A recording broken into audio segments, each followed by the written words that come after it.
Man, the stories today are good.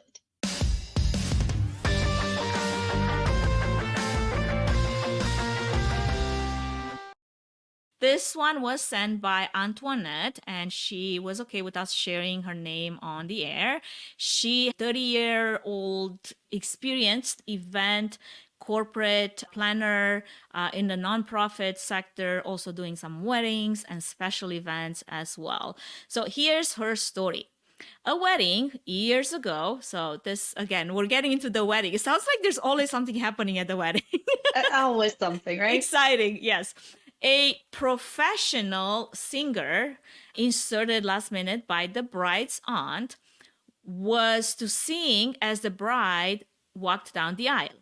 She was told by the planner, Antoinette, and the officiant where to stand on the day as the wedding started. It's like The the wedding altar, started standing at the altar. right at the altar. There you go. The wedding started and the wedding party walked in.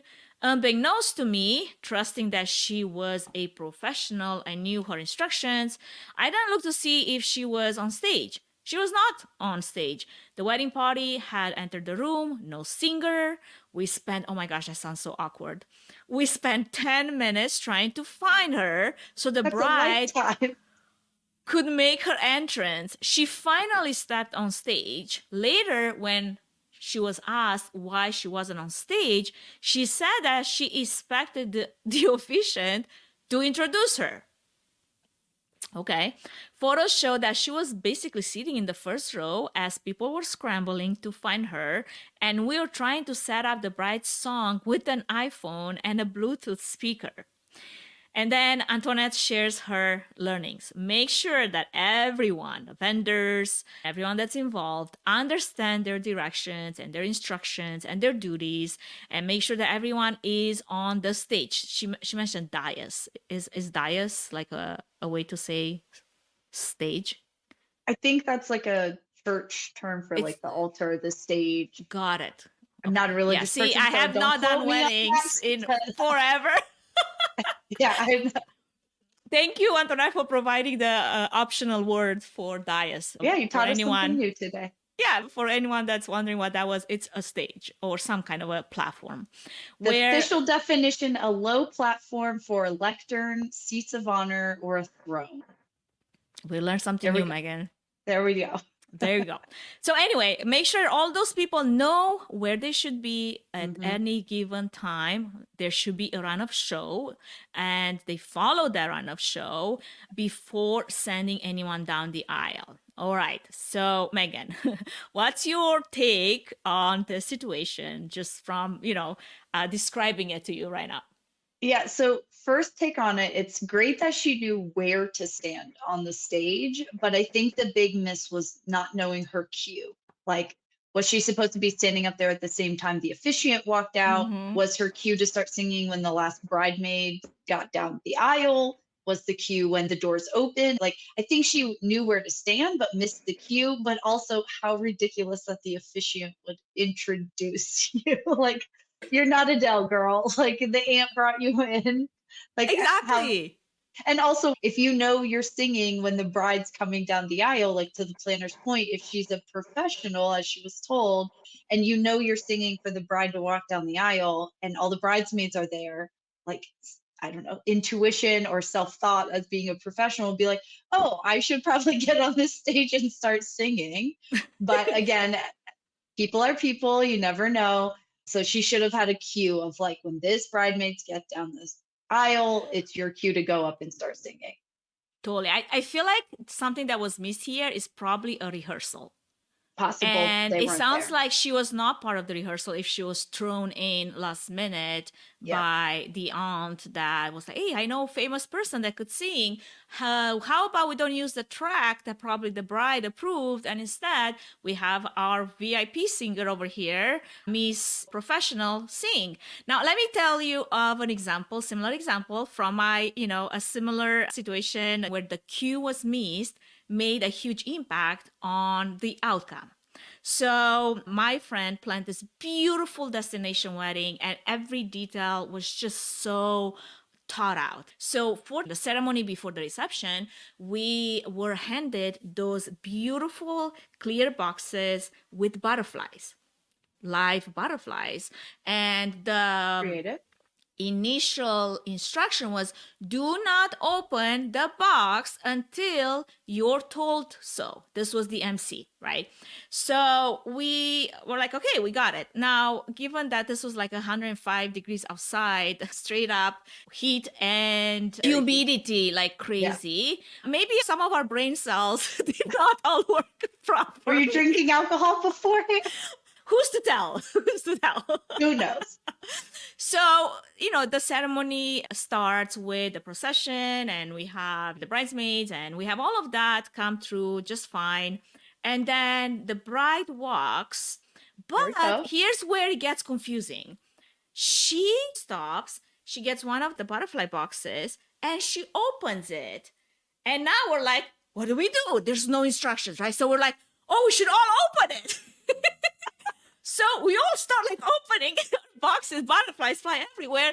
And then literally like 2 minutes later, I mean, it takes a minute to open the box and the butterflies to just like get free or whatever.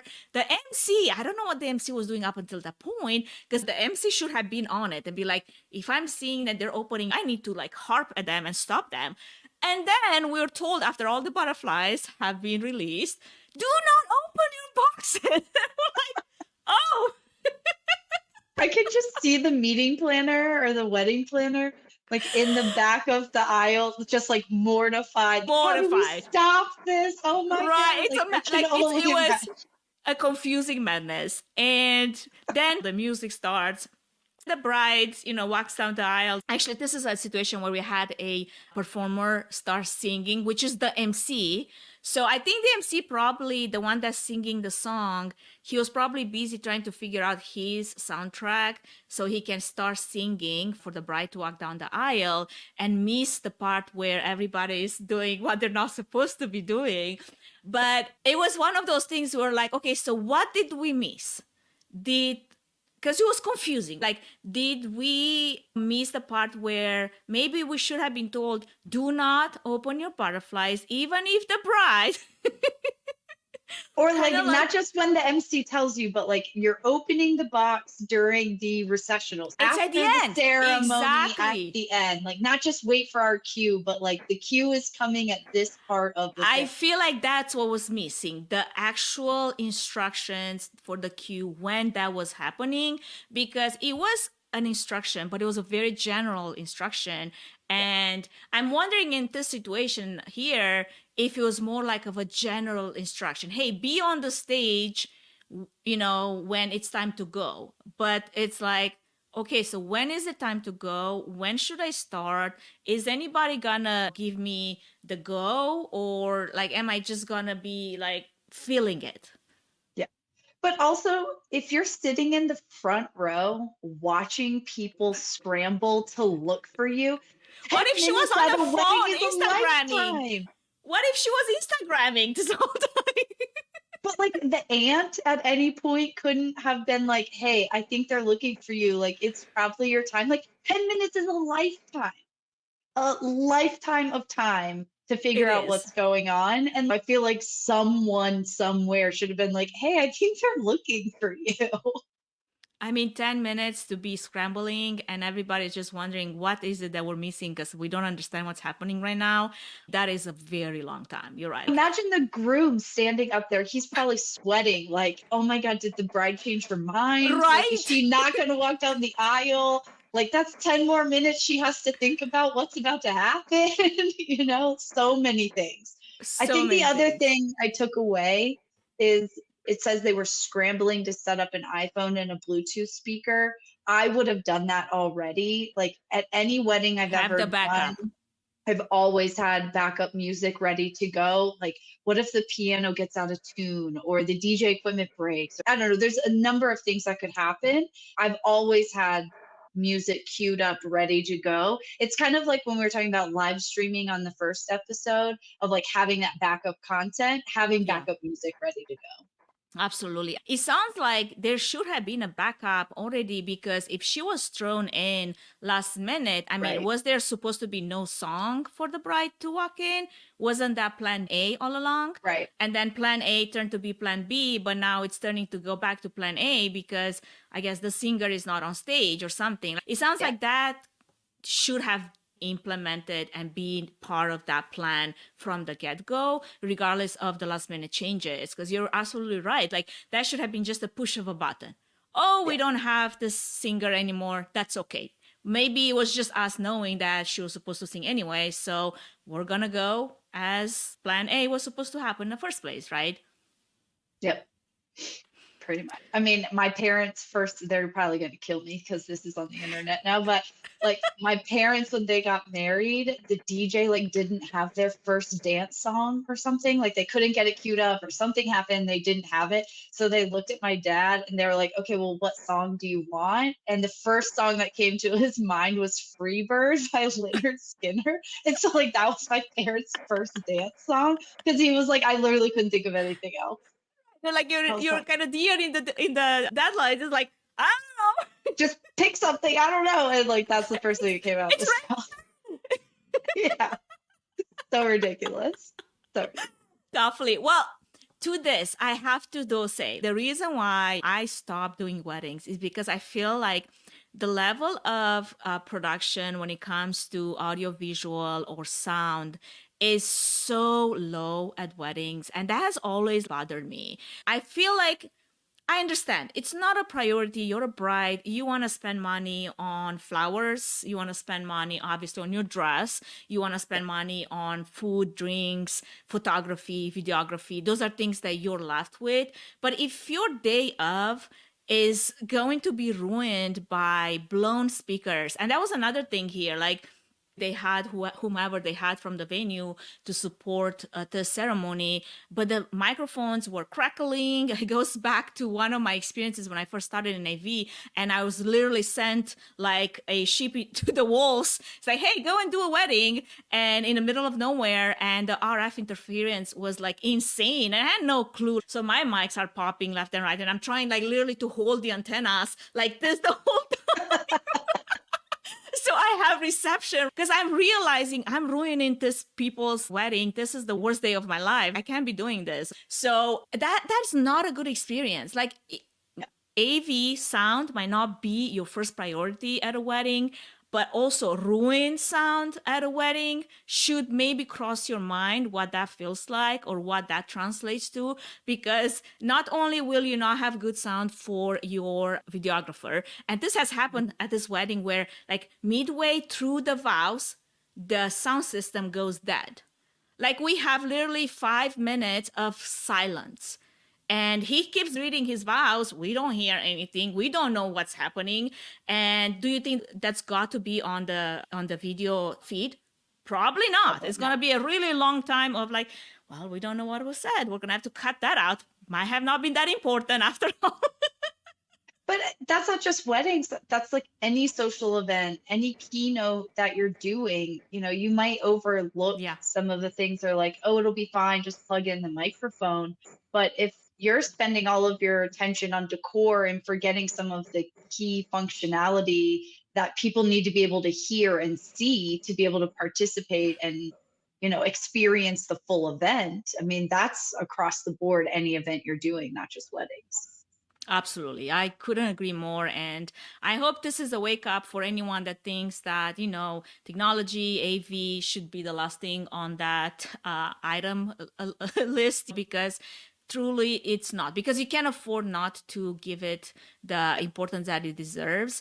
You will find the hard way if you don't. That's in most cases, that's always the case. So I guess as we're about to wrap up this one story, how do we feel like Antoinette has handled this? What other maybe additional measures she could have been taken to avoid this in the future?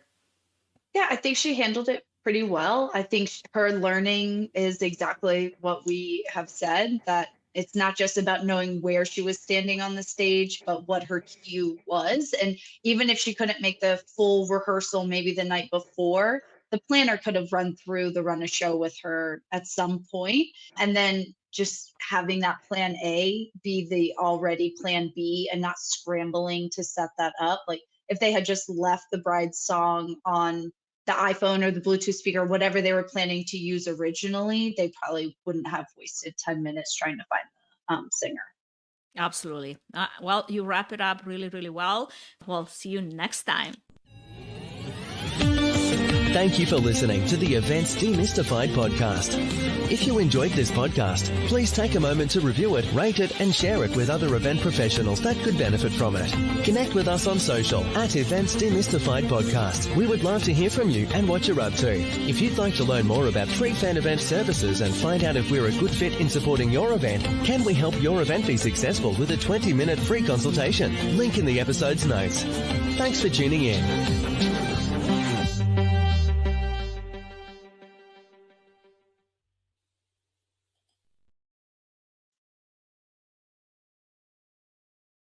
Over the past 5 years, we've poured our hearts into the eVENT's Demystified podcast, exploring the intersections of audiovisual technology, AI innovations, and the crucial role of mental and physical wellness in event production.